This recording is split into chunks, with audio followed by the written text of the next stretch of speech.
It's Tuesday, October 29th, 2013. I'm Rim. I'm Scott. And this is Geeknights. Tonight, we talk about Burning Con 5? Pentec or whatever? The most recent Burning Con. Let's do this. Little late getting going on the show tonight due to a jackass. Because it's live and people notice that. A jackass on the tracks. Now, normally in New York City, when you start, if you live here long enough and use the subway enough, you'll start to recognize that they tend to be very circumspect and or generic when they announce why there's a problem on the subway. They'll say, train traffic ahead of us, or due to an incident at another station, or a police investigation. But occasionally, you'll have the person who either is new or angry or fed up or has a sense of humor who will tell you what actually went down. And today, that happened to me. Took me like an hour to get home, but I'm getting the subway, and I take the 4-5 up to Grand Central, and I go down, and when you walk down the subway stairs, you see a huge crowd, which is usually a warning sign that something's fucked up. Mm-hmm. Well, a larger crowd than usual. Yes, for like that time and place. When I say large crowd, I mean an unduly large crowd, not the expected 1,000 people, but like more than 1,000 people on the platform. Mm-mm. So I kind of fight my way down there, and I look around, and then the thing must have just happened because there's an announcement, and a train comes back into the station on the other track. Backwards? Yeah, which is always, trains. So an announcement The only thing comes worse on. than that is the garbage train. Oh my God, the garbage train is the scariest thing. Especially if you don't expect it. It's like seeing a skeleton when you didn't expect to see a skeleton. Skeleton. So the train comes back, and then they make an announcement that 7 trains are all holding in station, which is kind of, it's like the emergency. Not 7 trains, but the trains with the number 7 on them. Yes, the 7 trains in New York City. Right. The 7 line. It's not like the 8th train got passed. Yeah. So then another person comes on and says, and I'm paraphrasing here, due to a jackass on the tracks, all 7 train service is suspended while the police go try to catch him. And then a few minutes later, the announcements turn into, due to a police investigation at 5th Avenue. As best I can tell, someone got into some sort of altercation and then jumped down on the tracks and ran off into the tunnels. So they cut the power so the police could go chase this guy. I don't know if that was resolved, but simultaneously they start announcing that passengers will be advised to go take the N, Q, R, or E service to Queens. And yeah, it turns out the E was not running due to an unrelated problem. And the R was not fully running due to an unrelated problem.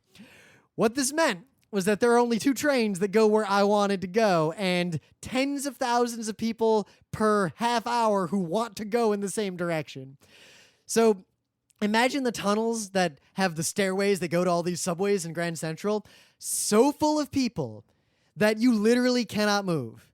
Because people are trying to go in both directions, and the news is not quite disseminated yet. So a wall of people trying to get on the 7 confronted with a wall of people trying to get away from the 7. And then a wall of people trying to get back to the 7 after being told the E wasn't running, not aware that the 7 is also not running. Long story short, I climbed the side of a stairwell, like on the railings, to get past a crowd and shimmied my way up an escalator on the edge to shove my way onto an N train, and that's how I got home.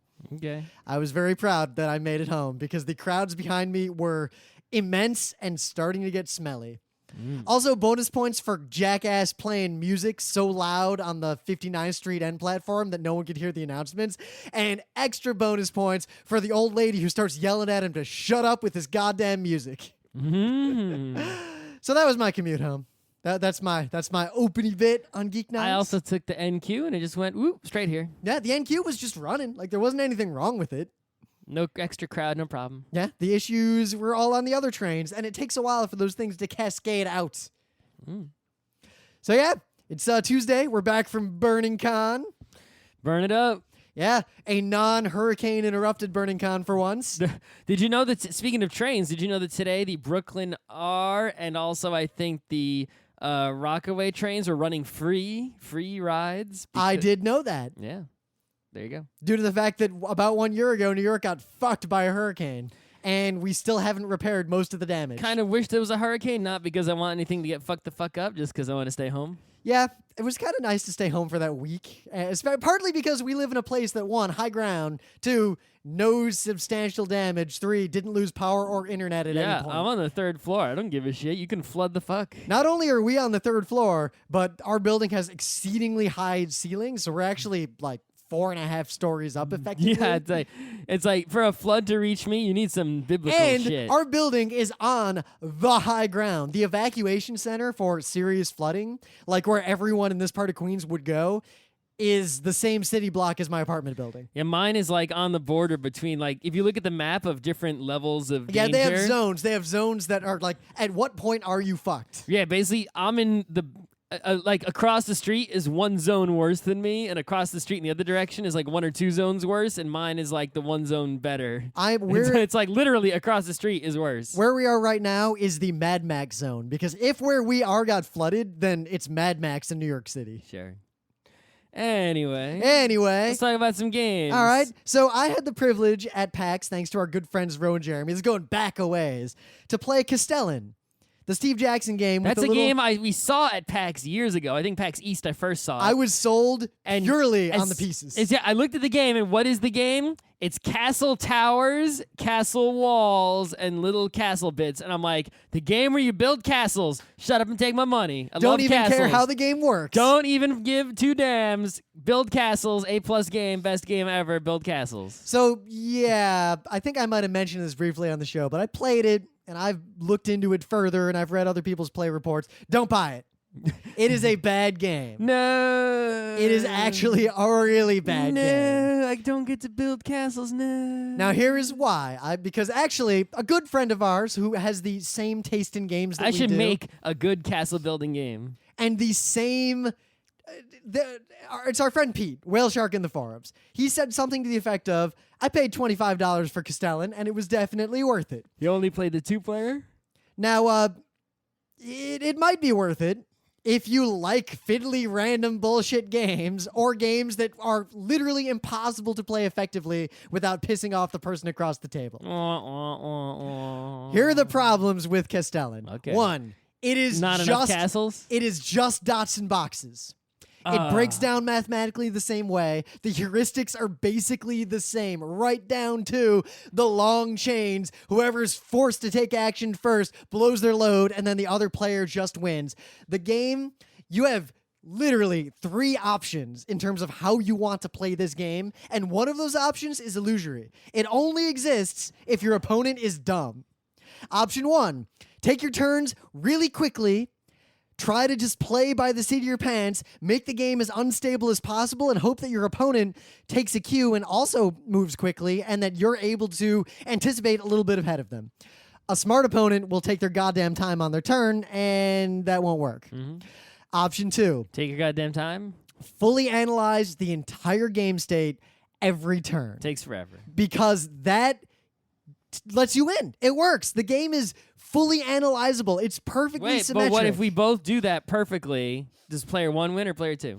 That I did not determine because it was not worth the effort. What I did determine was that the only way to play effectively is to analyze based on the cards you can see, the cards your opponent has already played, and the state of the board, every possible combination of options you could make for the rest of the game, which is theoretically possible. There aren't that many cards. So we should write an AI where when you play against it, it just crushes you hard every single time. An AI, much like with dots and boxes, could be written that was highly effective at this game. Or option 3, which is what you're actually doing when you play this game, act randomly, completely randomly, until you hit the point where you can calculate the entire rest of the game and then follow your calculation. Without a lot of effort? Yes. Yeah. And then it's not a matter of who's better at the game. It's a matter of who figures out who won first. The game is dots and boxes in every possible meaningful way, and it presents no interesting questions, no interesting decisions. And part of this is because the way the game works is you can sort of take as many, play as many cards as you want on your turn, and the game moves until you've run out of your cards. So you can blow your load, kind of like how in Dots and Boxes, you fill in and start doing one of those entire chains where you get like 10 in a row. But then you've blown your load, and your opponent can then blow his load freely because you've already blown your load. It's Dots and Boxes. There's no reason to play this game. It's not fun unless you play randomly and consciously decide to not seriously try to win. It might be fun if you have an egg timer and you force everyone to take no more than 1 minute on their turn and build in a consequence for failing to move by the end of that 1 minute. Lose your turn. Maybe, or something similar. But I don't see anyone actually doing that, and I don't think it would actually be a fun game. Because we need to come up with a game that is fun that just has castles, because castles... Yes, the pieces are so great, and I can imagine a lot of games that would use these pieces. So I'll say this. If you design games or have aspirations of doing so, go ahead and buy Castellan. Just to get some pieces to build other games with? Top notch. But don't play Castellan unless you really fucking like Dots and Boxes. All right.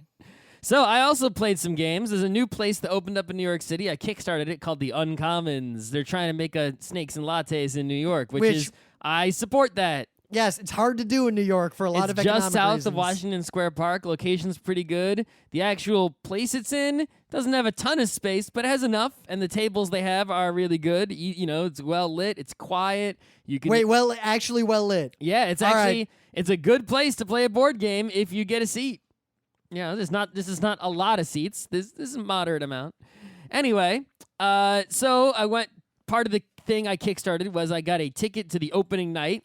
I think it was sold out because they had a number of backers equal to the number of seats. But it seems like a lot of people didn't show. I think a lot of people might not actually live here. Yeah, and I was wondering if I was even going to see anyone I knew there. But Buddy Matt was there. So we played a bunch of games. All right. And, I could talk about a lot of them, but I think I'm going to save them for later. But there's one that I think is only Geekbite worthy, and that is called Dungeon Dice, I believe was the name of it. Dungeon Dice. Dungeon Dice. Let me take a look. It comes in like... Dungeon Dice relaunch, collect dice, and bash. This game? I got it up on my screen. That game. What I'm pointing at right now. Didn't look like that. Okay, that's the game, Dungeon Dice. Okay, well, maybe it looked different. Okay, Captain. I'm not going to edit anything out here, so... What was the name of this thing? It was... What? Oh, it is called... Dungeon Dice? No, Dungeon Roll. Okay. Dungeon Roll. So there is another game called Dungeon Dice. Yes, it's definitely Dungeon Roll, which comes in a little treasure chest, right? Yes, 100% Dungeon Roll. So, Dungeon Roll... which I just said the name of 20 times in a row, is pretty bad. But the theme is so good. So here's how this works. You have this treasure chest, and you take the dice out. And there's white dice and black dice. The white dice are the good guys, and the black dice are the bad guys. And inside the treasure chest are a bunch of little cardboard bits that are the treasure. All right. And on your turn, you basically, it's a lot like Yahtzee. On your turn, you roll the white dice, all of them, once. You don't get to re-roll any of them. On the white dice are a bunch of different kinds of, heroes. Champions, fighters, mages, rogues, and sometimes scrolls also. And that's your party. You roll it once, that's your party to go in the dungeon with. You go to level 1 of the dungeon. The person to your left rolls 1 black die. It might show up like Goblin. It might show up Treasure. It might show up who knows what, right? And you have to send someone in your party to deal with it. So let's say it rolls Goblin. Well, any hero can defeat any one monster, but each hero has a specialty. So, for example, a fighter can kill one of anything or any number of goblins. So if you go down to level 3 of the dungeon and the guy rolls and it comes up 3 goblins, well, one fighter can take care of all of that. Or a mage and a rogue and something, right? You get the idea. So level 1, he rolls Goblin. You have to kill all the monsters. You can't continue to level 2, so you pick one of your guys to kill the Goblin. Okay, next, he rolls 2 dice, a skeleton and a treasure chest. You send one guy to kill the skeleton and one guy to kill the treasure chest. And note that you're losing white dice. Each level, you spend white dice to kill off the black dice and continue. You don't have to open the treasure chest, but if you send a guy to open the treasure chest, then you get to reach in and get treasures, which are usually more guys right? And sometimes they're XP. And basically, you keep going further and further down the dungeon until, every time you beat all the guys, you can say, I'm stopping, and you get 1 XP for every level you have completed. If you say, I'm going to keep going, and you die, you get no XP because you spent all your guys, right? They didn't make it. And that's how it works.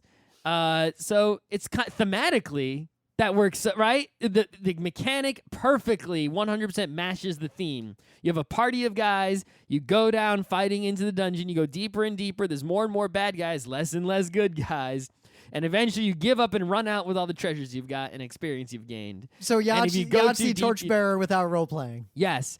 And then the next person, after you're done, the person to your left rolls the hero dice, and the person to his left, or his or her left, then rolls the evil dice. And you keep going around until everyone goes on 3 delves.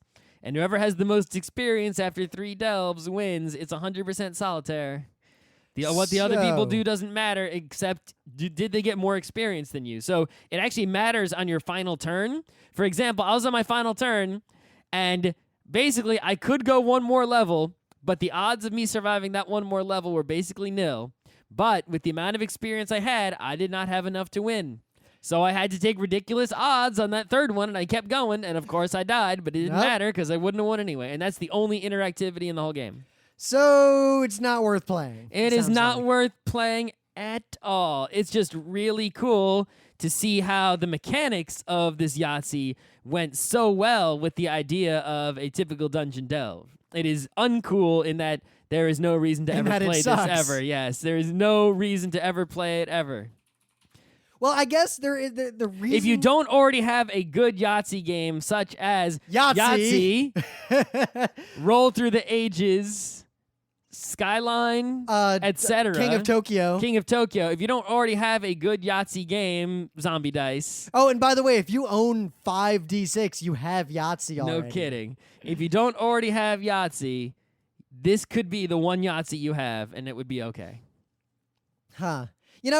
Maybe the reason to play this game is if you're a developer of games who is young. You won't need to buy this. You just learned everything you need to know from this listening to me. Hopefully they did. Maybe they need to viscerally feel it. Like they watch it on YouTube. Touch fire to find out that fire bad. Sure. It does come in a really cool treasure chest, so the manufacturing of the game is already pretty so good. This and Castellan, high production values on everything. The but production the game. value wasn't high. It was just this cardboard treasure chest full of dice and cardboard bits. So it's just cool. It's not high production. Yeah, it's well designed. It's not well made. No. It was average made. It wasn't poorly made. It just wasn't. It wasn't like the treasure chest was like, what an awesome chest. It was just like, oh look, it comes in a cardboard chest. That's sweet. Okay.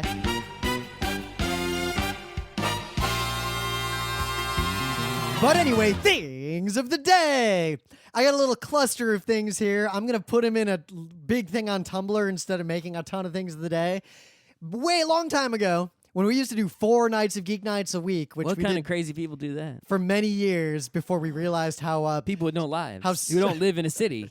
How soul-crushing that was. Did you see that thing I linked to about reverse commuting? How people our age are more and more, if they don't live in New York, reverse commuting because all the jobs are in the burbs, but they want to live in the downtown. My cousin lived in New York, and she worked in New York. She got forced to reverse commute because they moved her job. Yeah. She doesn't want to work out there. They moved the job to the burbs. Exactly, but people used to want to live and work in the burbs. People our age want to live in the city and work wherever there's jobs. So they'll live in the city, even if that means commuting to work in the burbs sucks because she always lived in the city, and she did work in the city, and it forced her out. Anyway. Remember when you used to have to reverse commute? We already lived outside of the city, and you had to commute even further away from the city. Yeah.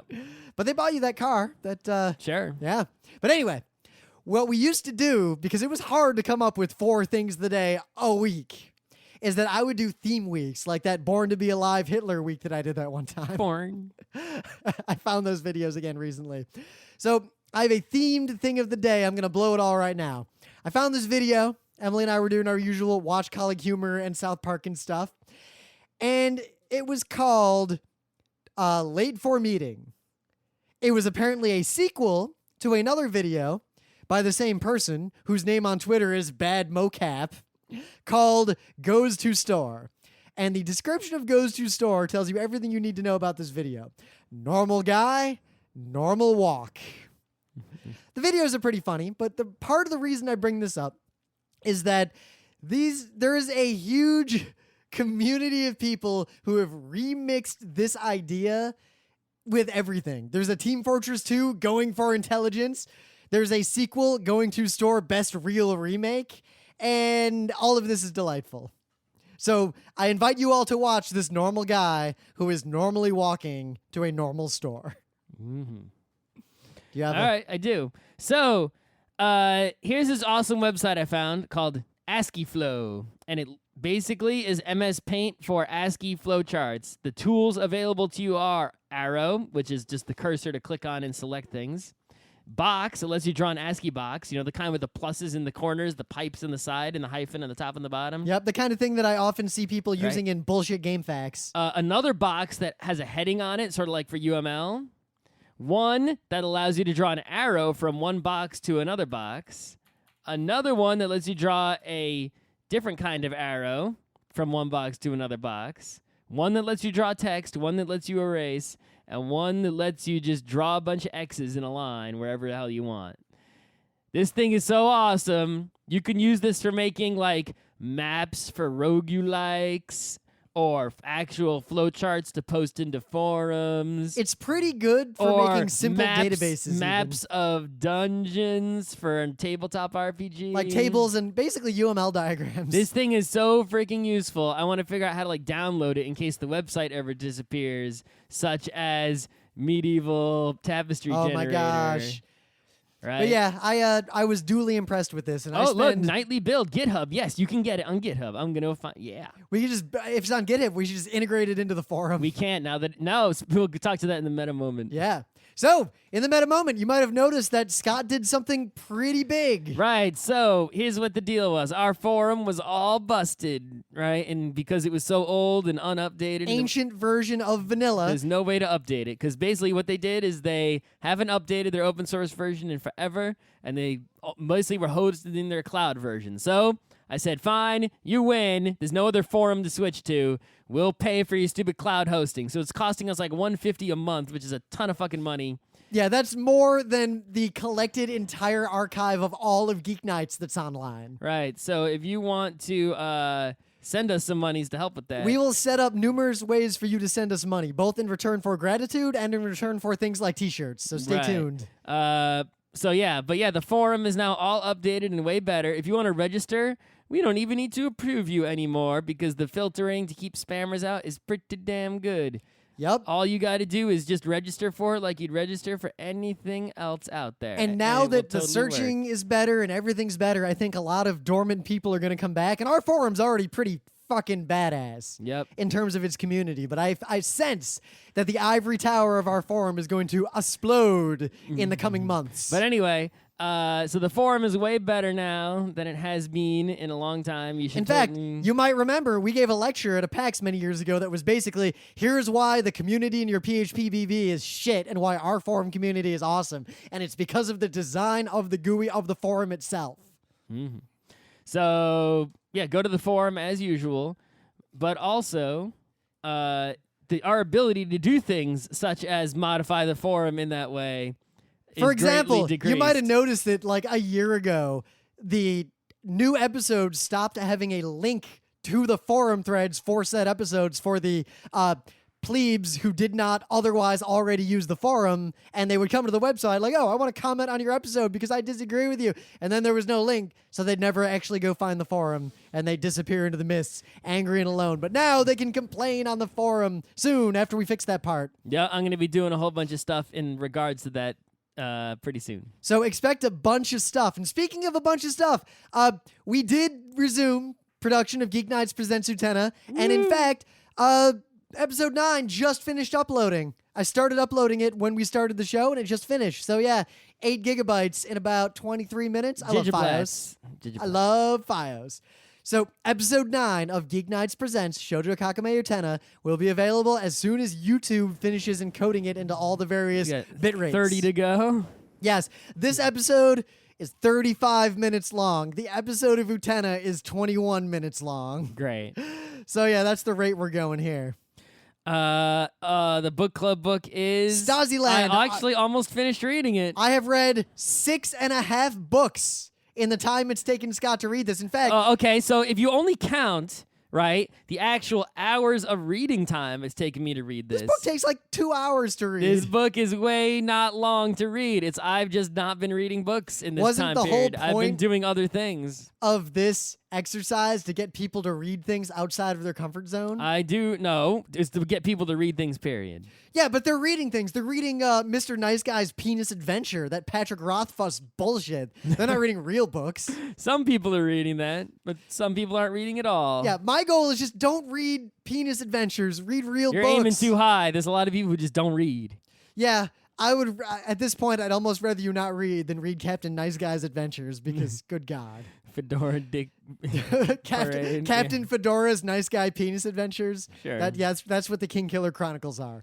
But I'm most of the way through the new Loch Lamora book. It's okay. It's the same as the other one? It's identical to the other ones. Of course. Except it takes place in the Magic Land. Ooh. Yeah. Oh, Yeah. right. I remember. I'm starting to remember that world. Yeah, that remember book the takes place- Falconer? Remember when they did a Yeah. thing? Yeah, so now they're going to deal with that. Okay. Yeah. Good luck, guys. Books, okay. It's not great, but it's more of the same. And you know what? The same was pretty good.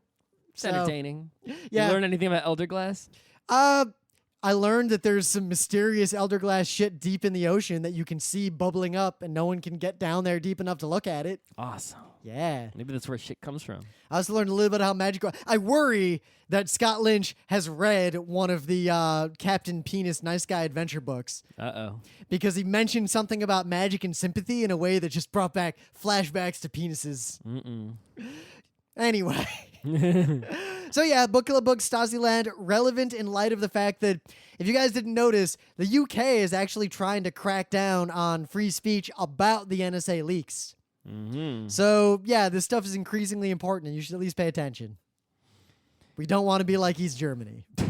I doubt that will happen. Yeah, but other parts of the world are edging toward those sorts of things, and despite the fact that the US is the place doing that spying, we also are maintaining our freedom of speech, which creates a sort of interesting... Read a great article talking about how, basically the U.S. not being able to keep secrets will eliminate hypocrisy in the U.S. because basically the government won't be able to do one thing and tell other people to do a different thing because everyone can see that we're only pretending to do what we say we do and we're not, so then we'll be forced to actually do what we tell other people to do. I also read a similar article that said the same thing was happening specifically to the far-right Republicans in the U.S. because in the old days, they could go to their base and say, yeah, we're going to keep the black people down. And then in the public, they'd say, we're fiscally responsible. But now the racist stuff they say to their base is all on YouTube right next to the things they say in public. They can't have two faces anymore. Mm-hmm. The politicians only get one face. At least, there's still the lobbyist face, but they can't have the base face and the centrist face. And that hurts Republicans way more than it hurts Democrats. Mm. But anyway, I think that's all we got in the meta moment. Look for us at MagFest. Yeah. Look for us at Anime Boston. Look for us In New at York City? PAX East. New York City. Look for us at, I don't know what other conventions we're going to in the near future. Netrunner World Tournament, I think, was within a week. Not going to fucking Minneapolis. Hell no. ZenkaiCon, we're going to be there doing some panels. Oh, and it's a long ways in advance, but as you know, Scott and I are two of the three people who run the panels, workshops, and special events department for Kineticon, which is a moderately to surprisingly sized nerd convention in Hartford, Connecticut every year. Panel submissions for next year around July are already open. We've already gotten like 30 panel submissions. What? So, yeah. Take that, other conventions. Yeah, take that, certain unnamed conventions that don't have their panels scheduled together in the weeks before the con. Take that. I'm making 2 middle fingers right now. I'm already We planning... have 4 middle fingers between us, all raised high. Guys, at I'm you. already looking at panel submissions. I am already thinking about, do I want anime in this room at this time or do I want video games? Kineticon is huge and awesome. Our panel rooms are awesome. We're getting bigger. The people who run the panels department, me, Scott, and the eggs, know exactly what's up. We are cool. Many listeners of Geeknights are panelists at Kineticon. They will tell you how awesome it is. Many of them are now our own personal enforcers or Slaves. staff at Kineticon. Slaves. So, yeah, go submit your panel. I get an email on my phone every time you do this. Okay. Let's talk about what we're going to talk about. Burning Con. Burning Con is usually real good. This year, I missed some Burning Con because there was a Netrunner tournament. I've talked about this before, but basically, normally, I would never skip Burning Con once a year for Netrunner tournament, which is like twice a month, right? That's ridiculous, right? You always go to the thing that is rarer to go to, right? For something that is less rare or more rare.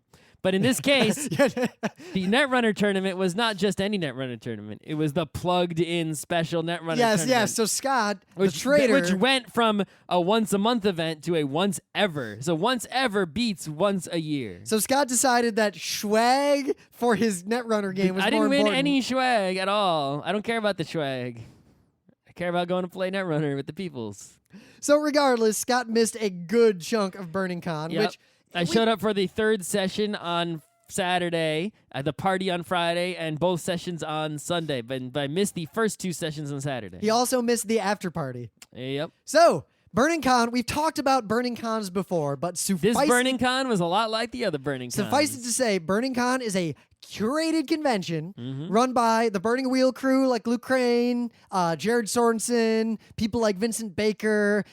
There's different combinations of game designers every year, and the idea is that games created by all the people who collectively are curating the con are the only games that can be played. Right, so this year, the people were Jason Morningstar, Jared Sorensen, John Harper, Vincent Baker, and Luke Crane. So the games you could play are Fiasco. You could basically only play games they designed. Fiasco, right? Durance, Carolina Deathcrawl, Grey Ranks, Shab Al-Hiri Roach, Inspectors, Lacuna, Action Castle, Free Market, Lady Blackbird, Danger Patrol, Ghost Echo, God, Dogs in the Vineyard, Apocalypse World, Kill Puppies for Satan, Rock of Tahamad, Burning Wheel, Burning Empires, Torchbearer. That's it. You're not allowed to play any other games like that. And everyone who attends the convention has to either A, run one of those games, or B, join the beginner's track where they teach you how to run a game, and then on Sunday you still have to run games. Yeah, you have to run games to play games. Everyone runs one game and then plays games in the other 4 slots. It's always been that way. It always will be that way. Which I think engenders a much better role-playing culture than any other gaming con ever. Because even if you're a noob, you're a noob running a game for the first time with a bunch of people who are either noobs just like you, who are similarly dedicated to role-playing, or seasoned experts and or the people who created the games. And you might think that it's intimidating to run a game for people who are they help experts. your ass out. Yes, it is so much easier to run Burning Wheel for people who helped write Burning Wheel than it is to run Burning Wheel for people who don't know what they're doing. Unless Luke's in your game. But I digress. So, I guess, what did you do in the 2 sessions I wasn't there? So the first session, which I had first priority for, I joined Jared Sorensen's Inspectors game. Because I never get to play Inspectors. It's the game I usually run at conventions for other people because I know all the rules. I can teach the rules in 30 seconds. It's easy. And it's a great game for people who aren't so much into role-playing because I ran it for some people at PAX Prime when I was doing that thing, and it actually went really, really well. Yeah, because it has that moment where someone rolls, and they roll really well, and I turn to them and I say, all right, tell me what happens. And they sit there for a second like, what do you mean tell you? Oh, well, I find in the microfiche that the guy hasn't aged. And I'm like, yeah, so tell me more about this. Tell me how awesome you are. And then they get it, and then role-playing happens. But I'd never, the rules are what they are, but I played in a game as a player where Jared Sorensen, the guy who wrote the game, ran it. And the first half was basically him doing stand-up comedy of, why do you people want to play my shitty game? But it was actually He did that when he played Free Market. He always does that. A long that. time ago. But that started being incorporated into him running the game. Like, he puts the character sheets out, and he's like, all right, everyone, write your names under name. And then he looks around, he's like, that's not your fucking name. Write your name, not your character's name. We don't need characters. It's inspectors. It's bullshit. You don't need some character. Just play yourself. It's you. And the game's set here in New York. Lazy. Yep, lazy, but you know what? It was stupidly fun. And I will spare you the details of the end of the game. But Suffice it to say, it was a great experience, and I'm going to use the way he ran the game as my model for running this game for other people in the future. One, he forgot a bunch of rules, which is kind of funny. Okay. He forgot a bunch of rules on purpose, like in the beginning, like as jokes, but then he legit forgot a rule later, and when we realized that he wasn't joking, he actually forgot. It was the most funnier. And I realized something important about the way he runs the game. So you know how you have the franchise dice, right? When you get enough, the plot is resolved. So the way he did that, once the plot was resolved, we kept rolling and the game just continues. You don't stop and ante up and then continue. You just continue and you still have to roll for stuff. You just don't get franchise dice, but you still get good or bad results until you get another case. And also, if you do something that was interesting but doesn't further the plot, he does not award you franchise dice. See, that's the thing is when I played it, I basically gave franchise dice as per the rules. Yep. And you would have enough franchise dice to basically beat the mission before it was actually resolved. So if your description does not actually further the plot, then he doesn't give you franchise dice, and he continues to use the game's mechanics between missions. And as a result, the missions start to link together in a much more fluid way. Playing the game that way is a huge... I don't know, it works way better. Maybe he should print Inspectors 2.0 if he thinks that's such a good idea. Yeah. Right. So the next game I played in that you weren't involved in, we were all 2 Life Path apprentices in Burning Wheel. And we were there, and the hook was pretty cool. So we're there, and it was an awesome friend listener who ran this game, our friend Shane. And the deal is we're all 2 Life Path apprentices. Like, I knew 1 spell. Like, literally. That's a lot. Yeah, 1 spell. I got nothing else. And our masters all went into the dungeon to fight the chaos or whatever. And we were told to wait here until the signal comes out. If it's blue, come in and help us carry the loot out. If it's 1 red, if I land, 2 if I see you. Yep, if it's red, run back to the king and tell him to bring the army because shit's fucked. So 40 days go by, nothing happens. And how then did you suddenly, survive for those 40 days sitting outside a cave? in our camp with food. Food's running low, but we still have food. A purple signal comes off, not from the cave. One of the adventurers runs out with a huge treasure chest and says, "We gotta get the fuck out of here. Everyone else went evil." And then shit goes down. That was a great Burning Wheel game. It was playing those punk ass characters was actually super fun. All right, well, then came Saturday night. I showed up, and we played some Torchbearer. And yeah, right? I mean, basically, Torchbearer, I had played it once before when it was called Dungeoneers and Dragon Slayers. Yep, I played it when it was just called, this is my hacky game I'm putting together. Yeah, my book had just arrived in the mail, and I was like, all right, let's play this shit for reals. I want to see how this goes down.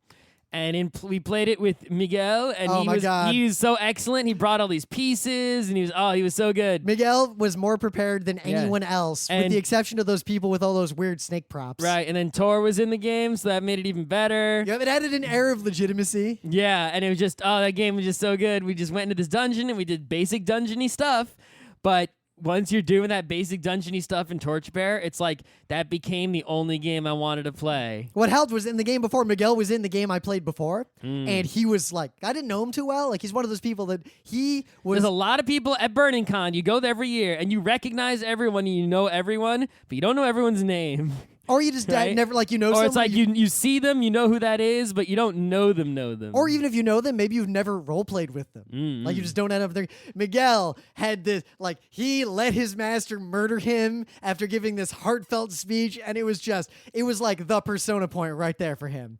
And then he ran that Torchbearer, and that little touch where he started talking for the orcs.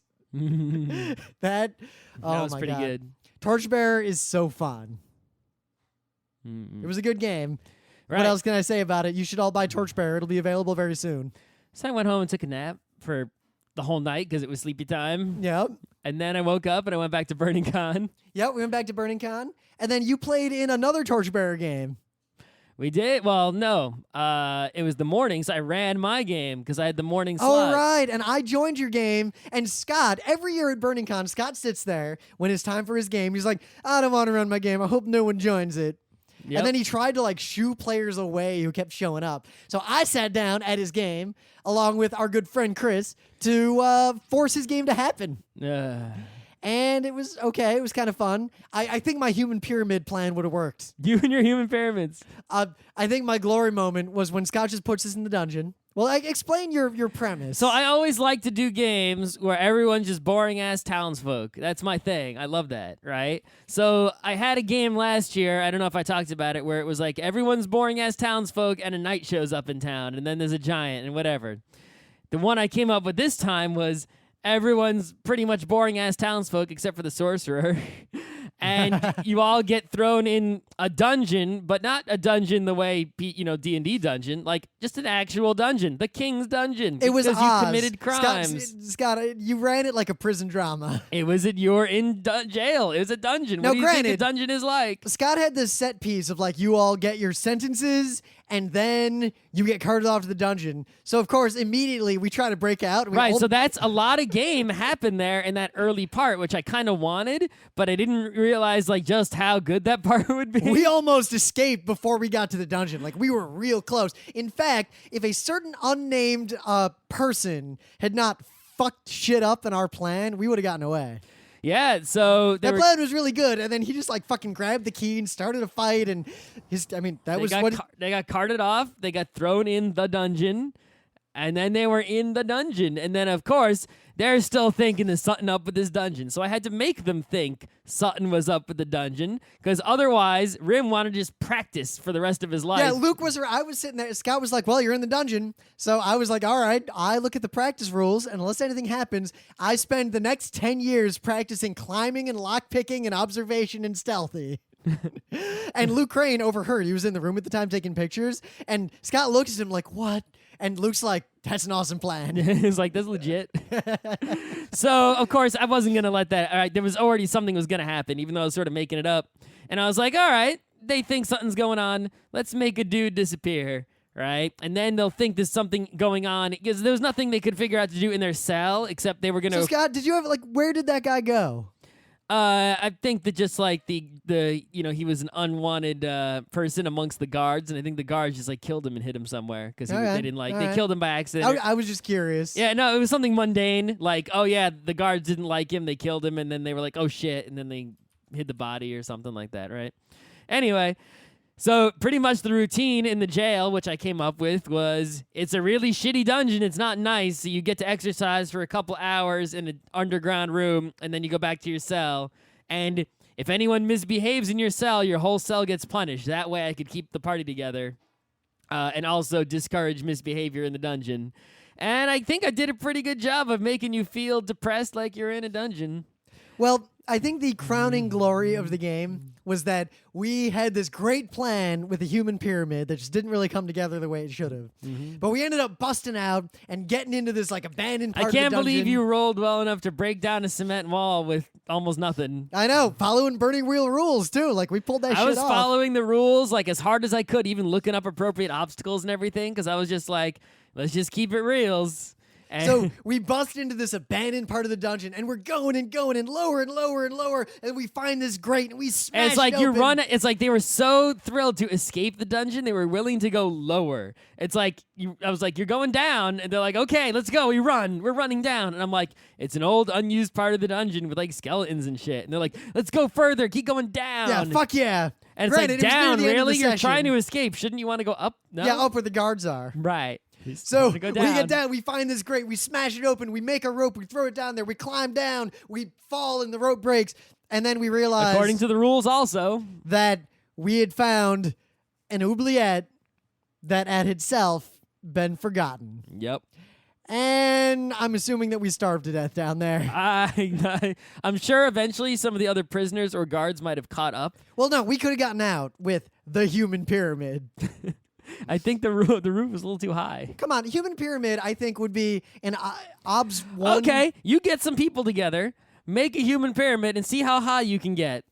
I've seen some pretty high human pyramids. Yeah, of trained gymnasts, which you were not. We didn't need to get that high, though. non-trained gymnasts wouldn't get high at all. They wouldn't even get to the second level of human pyramid, which is the required level you need to gain any height. Dude, second level of human pyramid, obs 1 speed test. No. Third level, I'd make like obs, I don't know, +1 obs per level, +2 obs per level, something like that. With 4 people, what kind of pyramid are you going to make? Well, we had a lot more people before. Anyway. For the original human pyramid plan. Sure. And then the last slot, I ran my game, which every year I tweak. It went pretty well. The characters went right for their obscenities, and they found some obscenities, and it ended with possible war between nations. I don't know what I can say. I don't want to really say much about my game because every year I keep tweaking it, and I think you I'm keep gonna... running the same game. You can't come up with a new game like me. I've come up with new games, but I like this game. I got another new game for next year. This game, I'm going to tweak a little bit to try to move faster. I changed. You know my game is for next year? Townsfolk, just in town, and there's no crazy adventure shit at all. It's just townsfolk in town, the end. So the vague idea I want to do town drama. I wanted to be town drama, and then adventurers come to town. No, that's the game I did last year. Yeah, that's what I want to do. Okay. My game next year is just you're in a town, there's town drama. The thing is, my game, the problem I had with it was that it moved too slowly. So I made the beliefs a lot more direct, and I added a lot more sort of forward momentum and stuff to do. But this time, the players got really interested in the lore and started doing a lot more research early on and slowed the game back down. I gotta come up with a way around that because I want to get to the genocide much faster. Sure. In the last slot, I just liked playing Torchbearer so much on Saturday night. I played it again. Oh, yeah. And this time we went to some Goblin Keep, and we got horribly murdered. The end. Well, you shouldn't have tried to kill those orcs. That is a thing about Torchbearer, but he was such an evil orc. Yeah, so drive him away and deal with him later. Don't try to kill him. Yeah, if we drive him away, then we're going to meet him along with some friends. That's fine. Yeah. The way conflicts work in Torchbearer comes down to the idea that there's some nuance to it based on might levels and things, but like if you're fighting a dragon, it might just kill you. But you can frame the parameters of the conflict, and you always get to sort of set that. So if you're trying to drive other people away, the consequences involve you being driven away instead. If you try to kill someone, the consequences involve you being killed instead.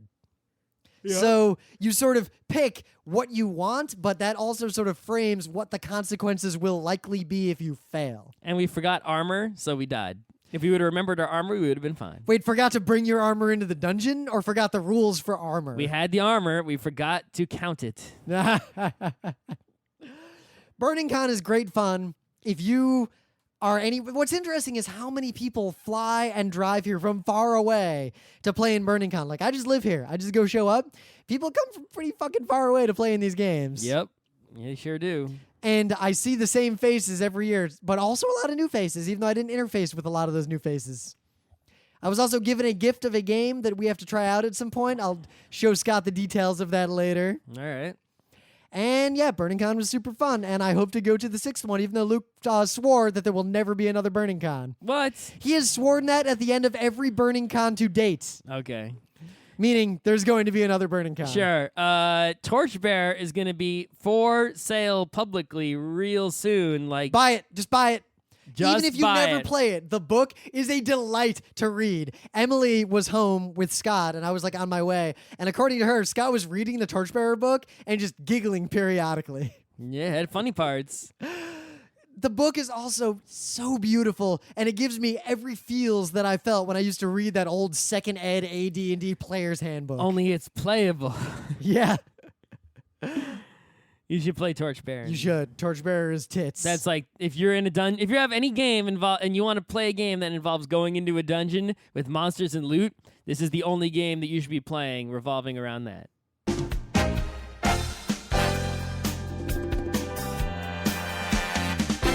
This has been Geeknights with Rim and Scott. Special thanks to DJ Pretzel for the opening music, Kat Lee for web design, and Brando K for the logos. Be sure to visit our website at frontrowcrew.com for show notes, discussion, news, and more. Remember, Geeknights is not one, but 4 different shows. Sci-Tech Mondays, Gaming Tuesdays, Anime Comic Wednesdays, and Indiscriminate Thursdays. Geeknights is distributed under a Creative Commons Attribution 3.0 license. Geeknights is recorded live with no studio and no audience. But unlike those other late shows, it's actually recorded at night.